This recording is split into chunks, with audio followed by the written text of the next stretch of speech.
আজ কি পারবে কেকেআর জিততে? কেকেআরকে যদি জিততে হয় কেকেআরের ব্যাটিং, বোলিং, ফিল্ডিং তিনটেতেই ভালো করতে হবে। কেকেআরের যে ব্যাটিং ভালো এই নিয়ে কোনো সন্দেহ নেই। কেকেআরের শুরুতেই থাকবে কে? অজিঙ্ক্য রাহানে থাকবে, ফিনেলেন থাকবে, রিঙ্কু সিং আছে, ক্যামেরন গ্রিন আছে। কেকেআরের ব্যাটিং নিয়ে কোনো সমস্যা হয় না, কেকেআরের ব্যাটিং ঠিকই আছে, কিন্তু কেকেআরের মেন যে সমস্যাটা হচ্ছে সেটা হলো কেকেআরের বোলিং। কেকেআরের আপনি যদি বোলিং দেখেন, ফাস্ট বোলার কিন্তু তেমন নেই।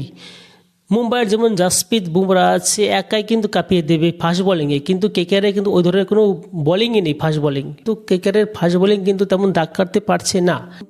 কেকেআরের সব থেকে যে বড় পয়েন্ট সেটা হলো কেকেআরের স্পিনার বরুণ চক্রবর্তী এবং সুনীল নারিন, এই দুজন যদি কিছু করতে পারে তবেই কিন্তু কেকেআরের পক্ষে ভালো, না হলে কিন্তু কেকেআরের কিন্তু হাতছাড়া হয়ে গেছে এই ম্যাচটাও। তবে দুটো বোলিং যেমন বরুণ চক্রবর্তী, সুনীল নারিন, এই দুজনকে কিন্তু আজকে অনেক বড় একটা দায়িত্ব নিতে হবে। কেকেআরের কিন্তু খুব ভালো বোলিং করতে হবে, কারণ বিপরীত দিকে যে টিমরা আছে সেই টিমের কিন্তু সবকটাই ব্যাটিং, এবং শুধু ব্যাটিং না, তারা কিন্তু একদম ভাগের মতো হা করে আছে। যেমন ট্রেভিস হেড, তেমন অভিষেক শর্মা, তেমন ঈশান কিষান, তারপরে হ্যান্ডি ক্লাসেন, এক একটা কিন্তু বুনো বাঘ, এক একটা বোলারকে কিন্তু ছিঁড়ে ছিঁড়ে খেয়ে ফেলে। তো বরুণ চক্রবর্তী এবং সুনীল নারিন দুজনে কিন্তু অভিজ্ঞ বোলার, এবং তারা জানে কখন কি করতে হবে। কিংবা মন মানসিকতা কি, আমরা একসাথে আউট হবো ঠিকই, কিন্তু আমরা দাপিয়েই খেলবো, আমরা টুকটুক করব না।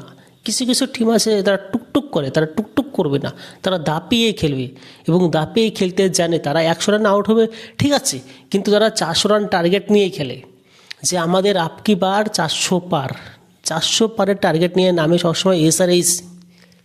সেদিকে খেয়াল রাখতে হবে কেকেআরের যে ব্যাটিং খারাপ তা না, কেকেআরের কিন্তু অনেকটা ব্যাটিং আছে। ফিনঅ্যালেন আছে, ক্যামেরন গ্রিন আছে, অজিঙ্ক্য রাহানে আছে, রিঙ্কু সিং আছে, সুনীল নারিন আছে, এরাও কিন্তু রান তুলতে পারবে। কিন্তু মেন সমস্যা হচ্ছে কেকেআরের